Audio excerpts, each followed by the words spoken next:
If finalized, today's announcement would amount to the largest deregulatory action in the history of the United States. The Environmental Protection Agency has declared Liberation Day against climate imperialism by moving to repeal the 2009 Obama-Biden so-called endangerment finding, used to justify much of the Democratic Party's climate agenda. The nation that leads in the creation of a clean energy economy will be the nation that leads the 21st century global economy.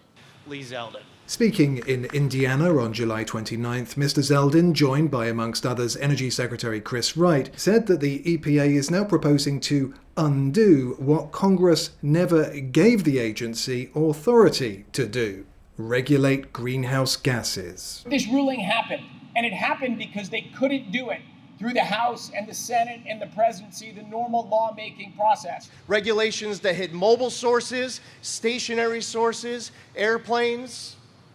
Now, where did this power come from, one might ask? Well, it arose after a 5-4 Supreme Court majority ruled in the 2007 case Massachusetts vs. EPA that greenhouse gases could qualify as pollutants. Ergo, the EPA must regulate them if it finds them to be a danger to the public. It's a legal question of whether or not the federal government has the legal authority to regulate greenhouse gases as a pollutant. And the prior administration said that they thought they had that legal authority, but they did not take action. We questioned whether we did have the legal authority. Now the Supreme Court has settled that matter for us, and we're going to have to take a look at and analyze it and see where we go from there.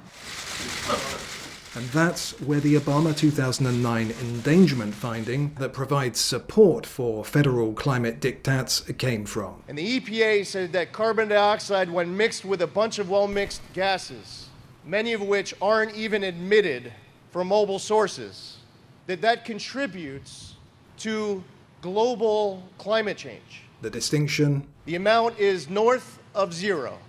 And then they say that climate change endangers public health and welfare.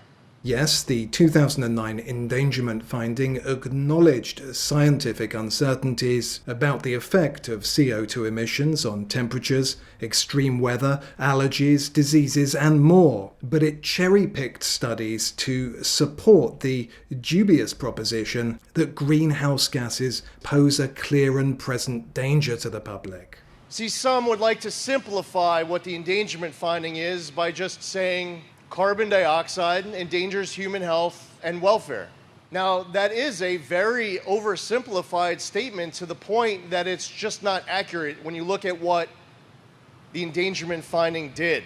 Mr. Zeldin said that the EPA had relied on assumptions that ended up not being true and made predictions about the science that in many respects also turned out not to be true. And I'll tell you, when the Supreme Court ruled in Wright, overturning the Chevron doctrine and making it clear that I, as administrator of EPA, that agencies of this federal government do not have the ability to just creatively come up with our own law.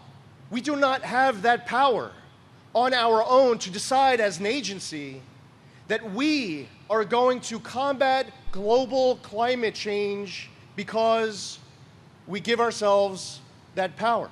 The Energy Department has now published a comprehensive analysis of climate and its uncertainties by 5 outside scientists with differing views, but as Mr. Wright puts it, those who follow the data and follow the facts. Electric vehicles are not climate tools, but they're politically popular because rich people like them, so they've been deemed to be climate solutions. We want to get back to science and data and facts. Both the Obama and Biden EPAs used the endangerment finding to justify electric vehicle mandates and rules forcing the retirement of fossil fuel-fired power plants. Some progressives went further, urging them to regulate CO2 emissions from leaf blowers, lawn mowers, and commercial buildings to help eliminate the use of fossil fuels.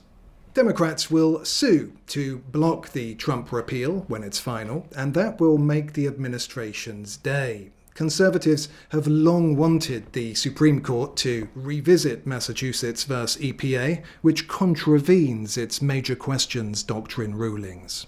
Hats off to both Lee Zeldin and Chris Wright for not shrinking from this fight. We want to hear from the American public to finalize a regulation that not only proposes to rescind the endangerment finding, but all greenhouse gas emissions that followed on light, medium, and heavy-duty vehicles.